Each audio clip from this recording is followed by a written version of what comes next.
Hello everyone. अब हम electrostatics and electrodynamics के सारे क्वेश्चंस करेंगे 2019 तक, है ना।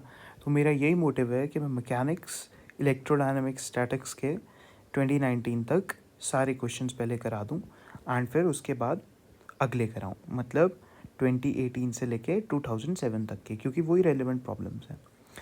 एंड उससे पहले एक मैं हीट का भी अभी शुरू कर दूंगा, क्योंकि हीट बिल्कुल आसान है एंड बहुत इजी क्वेश्चंस होते हैं उसके, कुछ भी मुश्किल नहीं होता है। एडवांस में सबसे ज़्यादा जो करने वाले क्वेश्चंस होते हैं वो हीट के ही होते हैं, है ना।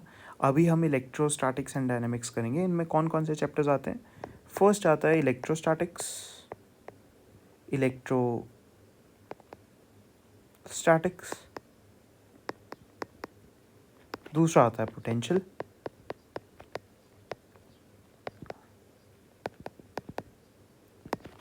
तीसरा आता है हमारा करंट इलेक्ट्रिसिटी।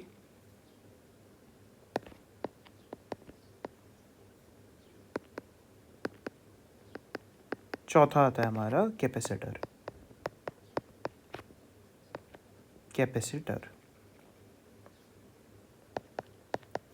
बस ये 4 चैप्टर्स के हम 2019 तक के सारे क्वेश्चंस कर लेंगे।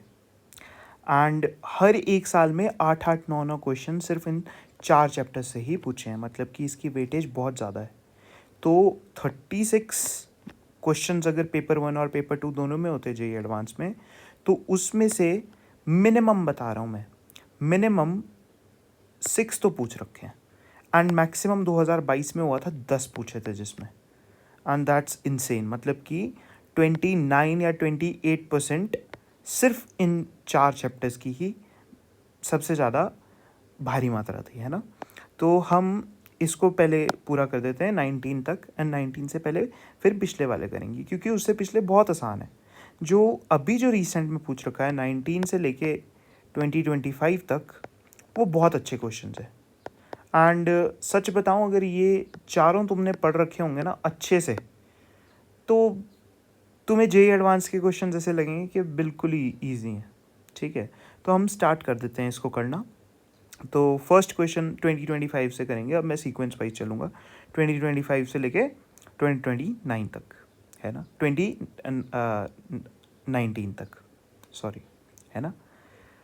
तो हम शुरू कर देते हैं। अब जैसे कि ये 14th क्वेश्चन है, ये जेईई एडवांस में आ रखा है एंड इसको करना शुरू कर देते हैं। इसमें क्या दे रखा है, 2 डायपोल्स दे रखे हैं एंड जिनके बीच में जो डिस्टेंस है वो 2r है ना। एंड दोनों का जो डायपोल मोमेंट है उसका मैग्नीट्यूड p ही है। तो हमें PQRS में ये बताना है कि इलेक्ट्रिक फील्ड्स कहाँ कहाँ होंगी। तो ओरिएंटेशन दे रखे हैं, तो मैं इसको यहीं सॉल्व कर देता हूँ डायग्राम में। डायग्राम को थोड़ा बड़ा कर देते हैं, ठीक है। अब देखो, ध्यान से देखना, डायपोल जो फर्स्ट वाले में दे रखे हैं ना, ये ऊपरली तरफ को ही पॉइंट कर रहा है, राइट। एंड एक इसकी वजह से जो इलेक्ट्रिक फील्ड होगी एक्स पॉइंट पर, जो मिड पॉइंट है इसका, वो इस वाले डायपोल की वजह से इस तरफ को होगी, निचली नेगेटिव जे डायरेक्शन। एंड इस वाली डायपोल की वजह से भी निचली ही तरफ होगी, मतलब कि निचली तरफ को 2 टाइम्स जो भी मैग्नीट्यूड आएगा वो। अब इलेक्ट्रिक फील्ड जो है इन दोनों डायपोल्स के लिए इक्वेटोरियल आएगी, क्योंकि ये देखो, ध्यान से देखो, अगर इसको हम रोटेट कर दें तो ये वाला पूरा का पूरा पोर्शन इक्वेटोरियल पोजीशन है इस वाले वेक्टर के लिए, इस वाले डायपोल वेक्टर के लिए। तो ई हम लिखना शुरू कर देते हैं। देखो, इक्वेटोरियल पे जो हमारी इलेक्ट्रिक फील्ड होती है वो क्या होती है, KP/r³, और निचली तरफ को है तो -j, है ना। एंड नेट के लिए क्या, इसकी वजह से ये होगी जो मैंने अभी लिखी है, और इसकी वजह से भी ये ही होगी एंड इसमें ऐड ऑन हो जाएगी। तो 2 टाइम्स कर देता हूँ मैं इसको। तो k को भी लिख देते हैं, k को भी खोल देते हैं।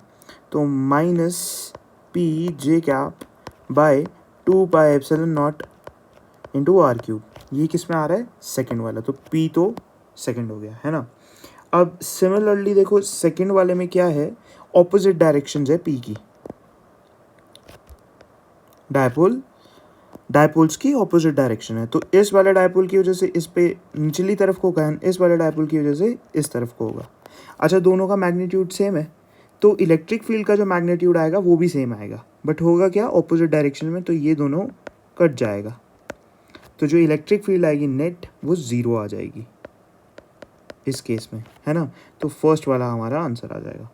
अब आर वाले में देखो ध्यान से, अब आर वाले में इस वाले डायपोल मोमेंट के लिए तो एक्स पॉइंट इक्वेटोरियल पोजीशन पे है, एंड कहाँ की तरफ को होगा, निचली तरफ को, एंड इस वाले की तरफ, इस वाले के लिए इस तरफ को जाएगा क्योंकि एक्सियल पोजीशन पे है। तो एक्सियल पोजीशन के लिए क्या होती है electric field, 2 times k p by r cube, and direction भी इसकी लिख देते हैं आई कैप में क्योंकि पॉजिटिव साइड को ही होगा ना, है ना, क्योंकि डायरेक्शन इसकी इस तरफ को है, तो ये भी इसी तरफ को इसकी इलेक्ट्रिक फील्ड की डायरेक्शन होगी, एंड इसके लिए निचली तरफ को है, तो इसके लिए क्या आ जाएगी, k p by r cube into j cap minus में। तो हमारा नेट क्या आ जाएगा, देखो के पी आर क्यूब तो हमारा बाहर आ जाएगा, है ना, तो के पी को भी मैं एक्सपांड करके ही लिख देता हूँ, 4πε0 इंटू आर क्यूब इंटू, अब क्या क्या बचा है अंदर, इसमें एक 2i कैप बचा है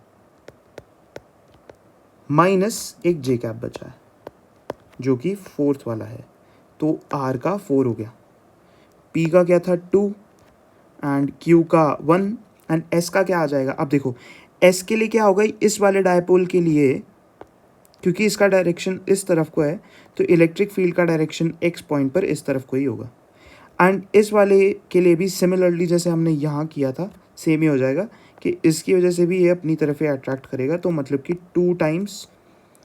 2 टाइम्स एक्सियल की वजह से जो इलेक्ट्रिक फील्ड आएगी 2kp बाय आर क्यूब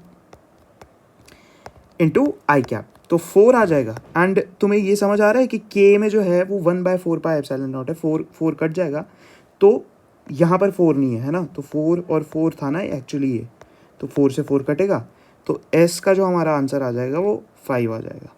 तो अब ध्यान से देखते, p का 2, q का 1, r का 4, s का 5, तो हमारा c ऑप्शन करेक्ट आ गया। नेक्स्ट क्वेश्चन पे आ जाते हैं।